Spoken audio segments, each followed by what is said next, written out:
Welcome to our detailed tutorial on setting up your personalized email signature in Yahoo Mail. Start by clicking the gear icon in the top right corner. Click More Settings in the pop-up panel to move to the Settings page. Go to the Writing Email menu on the Settings page. Scroll down to the Signature section. You can type or paste your signature in the Signature Editor box here. We'll use a pre-prepared one. Open your signature in Google Docs, select the entire signature, and copy it. Next, return to Yahoo Mail and paste the signature into the editor area. On the right side, you can see a preview of your signature. Click Back to Inbox.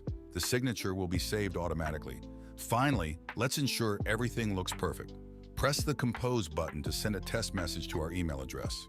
This is a great way to see your new signature in action, and we'd love to know how you've personalized it.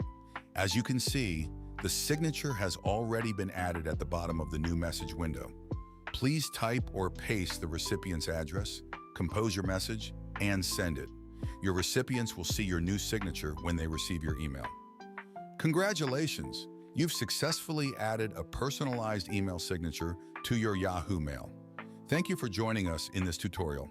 Remember, a consistent and creative email signature can significantly enhance the impact of your communications.